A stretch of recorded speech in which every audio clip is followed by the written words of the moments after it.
Bonjour et excellent mardi à tous les valeureux guerriers de Christ. Dans le cadre de prières lumineuses, nous voulons parler aujourd'hui des limites divines. Et pour cela, nous allons ouvrir rapidement nos Bibles dans 2 Corinthiens chapitre 10, les versets 13 et 14. La Bible dit ceci pour nous. Nous ne voulons pas nous glorifier hors de toute mesure. Nous prendrons au contraire pour mesure les limites du partage que Dieu nous a assigné de manière à nous faire venir jusqu'à vous. Nous ne dépassons point nos limites comme si nous n'étions pas venus jusqu'à vous, car c'est bien jusqu'à vous que nous sommes arrivés avec l'évangile de Christ. Dans le livre de Proverbes chapitre 8, le verset 29, la Bible dit « Lorsqu'il donna une limite à la mer ». Dans le livre de Deutéronome chapitre 11, le verset 24, il dit « Tout lieu que foulera la plante de votre pied sera à vous. Votre frontière s'étendra du désert au Liban et du fleuve de l'Euphrate jusqu'à la mer occidentale. » Bien-aimés dans le Seigneur, parmi les autorités qui ont la capacité d'imposer aux hommes les limites, nous avons comme première autorité Dieu. Dieu le Créateur a imposé les limites à la nature qu'il a créée et a imposé également les limites à l'homme qui est également sa créature. Et il est donc important pour nous de savoir qu'à chaque fois qu'un homme ou la nature viole les limites que Dieu lui a imposées, cela est appelé péché et cela peut créer ou engendrer des catastrophes et plonger celui qui a violé les limites dans des tourments.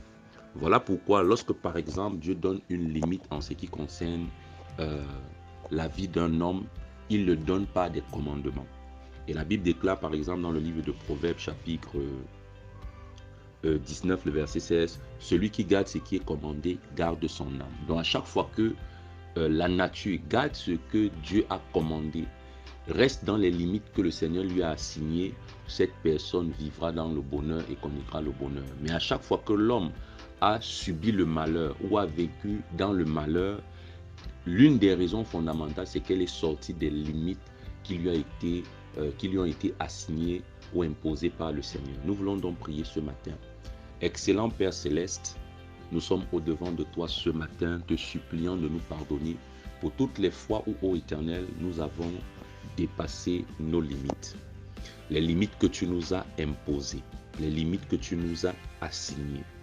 Que ce soit dans le domaine de nos relations amicales, professionnelles, conjugales, que ce soit même dans notre relation avec toi, nous venons te supplier de nous pardonner.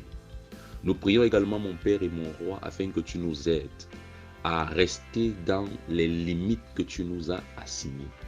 Aide-nous, Père éternel, à ne pas dépasser ces limites. Seigneur, nous nous souvenons de notre ancêtre Adam. Lorsque tu l'as placé dans le jardin, tu lui as dit, tu mangeras de tous les arbres tous les arbres du jardin, mais tu ne mangeras pas de l'arbre de la connaissance du bien et du mal. Ce dernier, Père, s'est laissé séduire et a traversé et a dépassé les limites. Nous prions que tu nous aides à ne plus nous laisser séduire. Seigneur, que ce soit par les paroles d'une personne, les paroles d'un démon, les paroles d'une autorité, que ce soit, Père éternel, parce que nos yeux voient. Aide-nous, ô Dieu, à tenir ferme et à rester dans les limites que tu nous as assignées. Que toute la gloire te revienne, c'est au nom de Jésus-Christ que nous avons prié. Amen. Tu es hautement béni et que le Saint-Esprit nous conduise. Shalom.